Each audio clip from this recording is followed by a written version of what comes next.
जो जन सेवा है ये हमारे परिवार का वैल्यू सिस्टम है, हमारे खून में है। जो महाराज भी करते हैं वो पॉलिटिक्स नहीं है। आज का समय में सब महिला आगे बढ़ सकती है, सिर्फ हम लोग के बीच की महिला क्यों। महिलाओं को निकलना चाहिए क्योंकि वोटिंग उनका एक हक रहता है और बहुत ही इम्पोर्टेंट है कि वो भी निकले, अपना हक चलाए और विकास की तरफ वो भी बढ़े। राजनीति में महिलाएं बड़ी गेम चेंजर होती हैं राजनीतिक बदलाव लाने के लिए। आप कैसा देखती हैं? देखिए, जो अभी योजनाएं शुरू हो गई है, ज़्यादा करके महिलाओं को उसका लाभ मिल रहा है और मिलेगा। इसलिए मैं चाहती हूँ कि महिलाओं को निकलना चाहिए क्योंकि वोटिंग उनका एक हक रहता है और बहुत ही इम्पोर्टेंट है कि वो भी निकले, अपना हक चलाए और विकास की तरफ वो भी बढ़े। आज जैसे अलग अलग हम मीटिंग्स में गए, गांव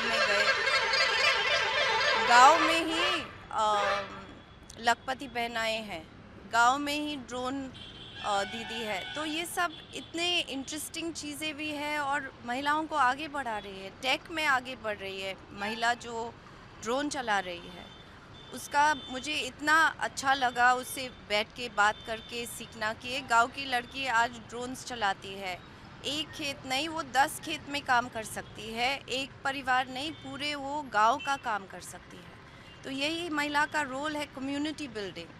और जो योगदान महिला दे सकती है उसमें उनको देना चाहिए और वो करती भी है, मगर पीछे से अभी आगे बढ़े, वोट भी करे और अपना हक भी ले।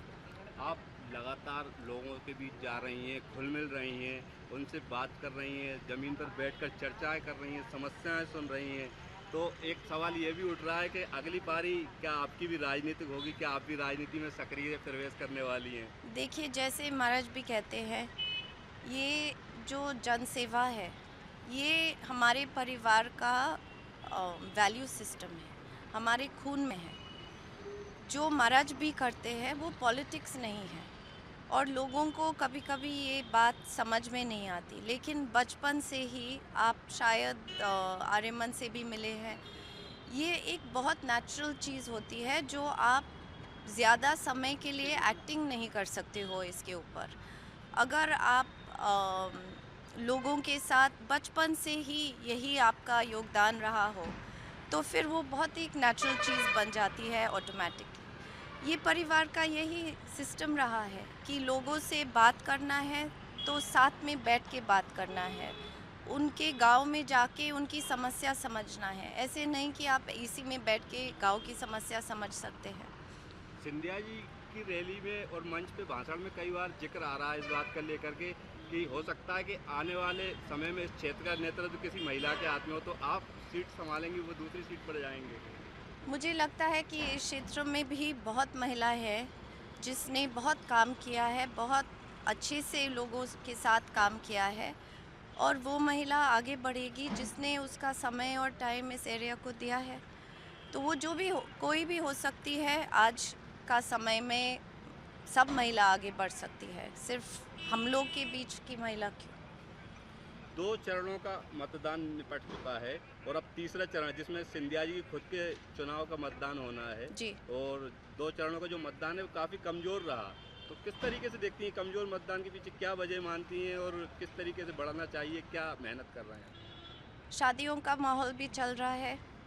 अम, हम सब डेट्स में शादी करते हैं, अगर कोई डेट निकल आए इसके बीच तो हम सब अपने शादियों में भी निकल जाते हैं। इसका एक कारण भी हो सकता है और इसका कारण भी हो सकता है कि लोगों को लग रहा है कि कोई जीत रहा है तो हम आगे क्यों बढ़े। लेकिन मुझे लगता है कि ये सबसे गलत चीज़ सोचने की है।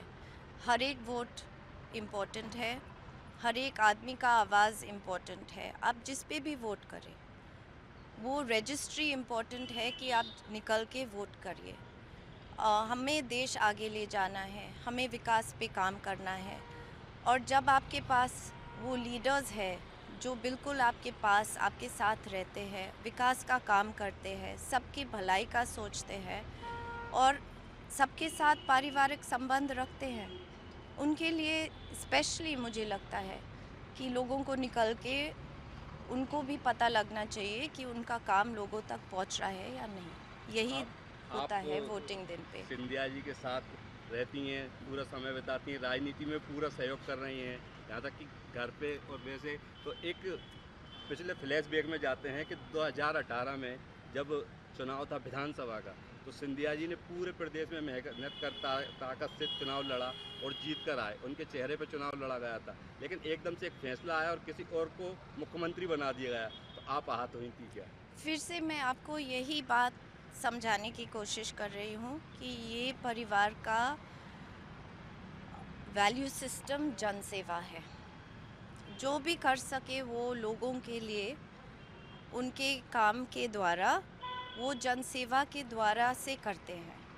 और पद से जनसेवा की योजनाएं लाना और सब एक साइड पे रहता है, और एक होता है कि उसका दिल भी यहाँ है, उसका काम। जैसे आपने बोला, मैंने उनके साथ इतना समय गुजारा।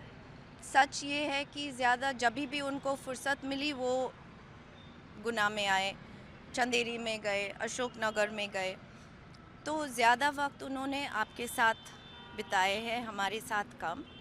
और ये बात सबको ध्यान में रख के सोच के आगे बढ़ना चाहिए। महारमन जी को लेकर के जब लोगों से मिल रहे हैं, घुल रहे हैं, बात भी कर रहे हैं, तो एक सवाल पर वो शर्मा जाते हैं कि महारमन जी शादी कब करने जा रहे हैं। आपने क्या सोच रखा है, कब तक की उनकी शादी की तैयारी है, या राजनीति में प्रवेश के बाद? आई थिंक चुनाव भी बताएगा उनको कि खुशी का टाइम है कि क्या हो रहा है। शायद अगर सब लोग निकल के वोट करेंगे तो उनको इतना खुशी होगा कि वो शादी के लिए भी हाँ कर सकते हैं। तो ट्राई करते हैं यही बातें। ठीक है, थैंक यू। धन्यवाद। देखिए, जो अभी योजनाएं शुरू हो गई है, ज़्यादा करके महिलाओं को उसका लाभ मिल रहा है और मिलेगा।